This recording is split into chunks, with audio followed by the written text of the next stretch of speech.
விசுவாசத்தோடு ஆண்டவருடைய சமூகத்தில் தேவன் என்னை கைவிட மாட்டாருங்கிற உறுதியாய் தேவனை பிடித்து கொண்டிருக்கிற மனிதன் இருக்கான் பாருங்க, அவனை தேவன் கைவிடவே மாட்டார்.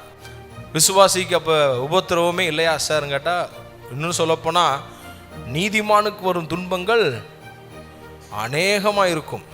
அவிசுவாசியோட விசுவாசிக்கு தான் என்ன துன்பம் இருக்கும், அதிகமாக இருக்கும். ஏன்னா விசுவாசத்தை காத்துக்கொள்ளக்கூடிய போராட்டம் ஒன்று இருக்குது. அவிசுவாசிக்கு பிரச்சனையே இல்லைங்கிற மாதிரி அவன் என்ன பண்ணுவான், நேரத்துக்கு தகுந்த மாதிரியான முடிவெடுத்து போய்கிட்டே இருப்பான். ஆனால் நம்ம அப்படி கிடையாது. நம்ம நீதியின் பாதையில் நடக்கிறோம், தேவனை சார்ந்து வாழ்கிறோம். அப்போ உபத்திரம் கொஞ்சம் பெருசாக இருக்கிற மாதிரி தான் தெரியும். ஆனால் துன்மார்க்கனுக்கு துன்பங்கள் வரும்போது மூழ்கி போவான், அவனை காப்பாற்றுறதுக்கு யாரும் இருக்க மாட்டாங்க. துன்மார்க்கனுக்கு சமாதானம் இல்லை என்று வேதம் சொல்லுகிறது.